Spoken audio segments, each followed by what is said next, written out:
they went on tour apparently before they changed the sound of they were on the same record company or label as oh fuck, why can't I think it's Sum 41. So they kind of ripped off a lot, and like, I mean, say going through the different things, like can you kind of like hum one riff from the whole album? Not a riff. Yeah, it's just a few melodic hooks from their core. I think actually what you said, Mark, is it snaps you back to a very specific period in time, sort of the early 2000s. Yes, and that's I suppose, it's a good thing insofar as if you want to go for nostalgia, but it's a bad thing if you want to hold it up as a classic album insofar as it won't stand the test of time. I think it does sum up the time as well, because like MTV pushed them heavily, because MTV were kind of like associated with the record company, and that record company were also associated with a load of movies at the time that put these songs out before synergy. That's what it is. Before like the album was even released, or before the video. So there was a lot of stuff going on to make sure that Good Charlotte got. Yeah, and in the early 2000s, I had very few channels where I was living, because it was kind of just an awkward spot to get, like, I think it was NTL at the time or whatever. And MTV was one of the like main channels we had, so I think I had them on a lot. So maybe I was, slightly but I got brainwashed exactly to listening to them. That's another thing that I completely forgot about. You just kind of brought up there. What I found really funny is, and I still see it from time to time when I'm in the gym. Well, when I could go to the gym before the world ended. Yeah. But like, you'd still see like some like MTV kind of caught it. It's funny, MTV caught it before anyone else. That music videos were starting to die out, and they just took a hard left. They're still MTV, but it's like, let's not really focus. We're not going to have any music. Yeah, but we're not going to have any music. We're just going to be reality TV, like Discovery and all that are doing now. But like some of the channels that didn't catch on or are still just in denial, it's funny seeing them trying to be relevant. Like I saw one I saw one recently where it's still like, text in to like have your message appear upon the bottom. I'm like, Jesus, they're still doing that. I know, she's like Skulls and Kerrang and stuff like that. It feels like you're in a time warp when you watch these channels now. Like, do you remember, like, I can't remember which music channel it was, but it was like, you could like text in your name and your boyfriend or girlfriend's name to get the love calculator, pop up your stat over the music video, and everyone was like, I must do this. And then it was like, oh, the stat isn't good, I'm going to have to go break up with her. Yeah, it's like 21%. Yeah, like, my wife of 27 years. Oh, well, I guess I'll just put on some Good Charlotte. Oh, I'll listen Shuffle, the day that I die. I guess today is. Yeah. And then it's like, oh no, maybe I better not kill myself. Well, it's just what I was saying about with the derivative fucking thing with him. I kind of like, I did a list, I went through every song, and I kind of have to say, like, the second time I was listening to the album, I was like, you bastards. But it was like, the anthem is very, very similar to the Sum 41 song. Lifestyles of the Rich and Famous. Yeah, that's kind of different, but they're also bland. His voice is monotone the whole way throughout. The whole fucking album. There's no anger, there's no kind of like ups or down. His voice just stays on the same level the whole way through. Where I'm just kind of like, what the fuck is going on here? Is he a fucking robot? But yeah, there's a one, Emotionless. That one, it sounds like a fucking Nickelback song. Oh yeah, it does actually. Where it's just like, I was like, what's going on? Like, I mean, say Sum 41, they never consider themselves a punk band. They're always like, we're just a rock band. Because punks are just fucking like really pernickety about music. You're not a punk band, and kind of like I can be like that as well about certain music kind of things. But genres are fucking. I never would have guessed that up from you. Ridiculous, but it's the whole thing. It's the gatekeeper of music says yes. Yeah, if there was some kind of thing, say Good Charlotte, where I thought that they were like genuine and that they were like making music for the sake of making music and not just making music to make money, to hit certain marks, and I'd probably be a little bit more kind of like, forgiving. Like, they're idiots, but they're genuine. And about, because there's a lot of shit bands out there that kind of like they write stupid fucking lyrics. Like, I mean, I listen to death metal. It's like most of the death metal lyrics are as fucking stupid as you can come across, or it's like, I fist your toilet, I am evil. You're kind of like, yeah, you're not going to win any fucking awards for that. That's the last sentence I expected to hear today. and the Nobel Peace Prize goes to Behemoth for I fist your toilet.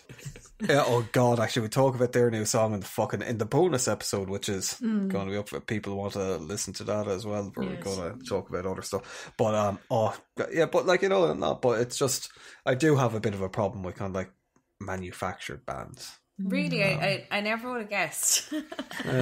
Derivative. But that's the thing. Like, I really got. I need to get you a stamp that says derivative on it. Yeah, I agree. I was actually looking forward to listening to this album. Is the worst thing about it, because I was like, oh, brilliant! I love punk pop. Yes. Like, I really That's do. the thing. I think their genre was more kind of I don't know, developed from their look rather than their sound.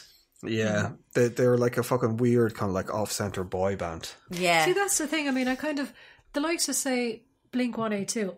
I fucking love them. Yeah, but that's because they they're have genuine. a sense of humour. They're they're just guys having fun, and they're just genuine about their music, and they don't give a shit. And I think that kind of embodies the punk spirit. It is what the punk spirit is always kind of like. The punk thing, it's not about, like, I mean, you had a lot of, say, even going back, as we were talking about earlier, in kind of like the history of punk pop, going back to like late 70s and stuff, like even with the Ramones, they were like a punk band, but the whole punk thing is about doing it yourself, and about kind of like, so just do whatever the fuck you want. So it doesn't matter if it's like catchy or if it's like, you know, kind of like populist kind of like, which a lot of people seem to forget. When Green Day made it massive, they were all like, oh, they're sellouts.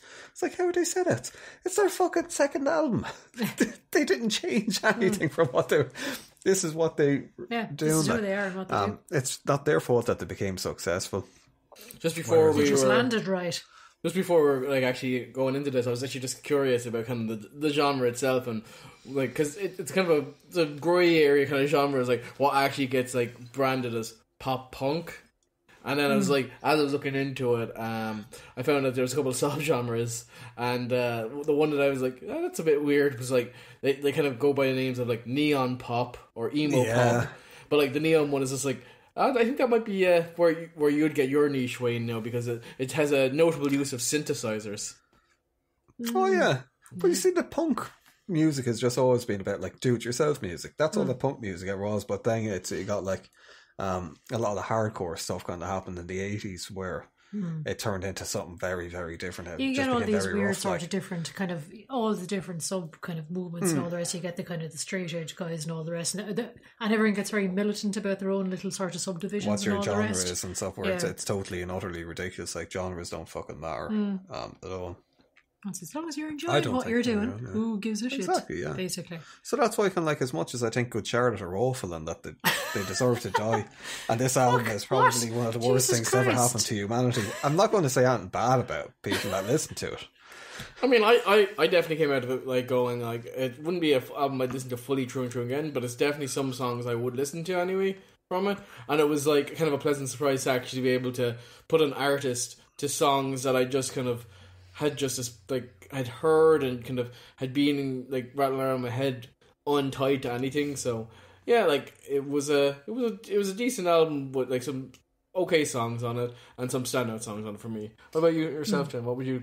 For me, it was just nostalgia, really, because, you know, I was experimenting at that age with lots of different music and albums, kind of like everyone.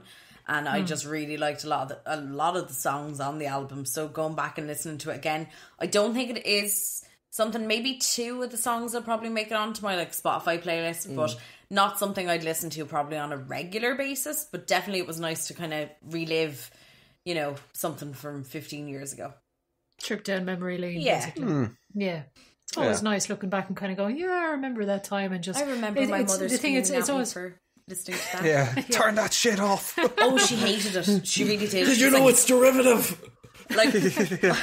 I used to listen to, like, I don't know, Boyzone and Spice Girls and, you know, Girls Loud and all that, and then like went from that to Good Charlotte, and Mom was like, why can't you listen to the nice music again? And I'm like, I would rather have my child listen to Good Charlotte than the Spice Girls, though, I think Spice Girls are like pure punk. Well, they were apart from their manufacture, but they were like real punk. I suppose they didn't give a punky. fuck. No, they didn't. Scary.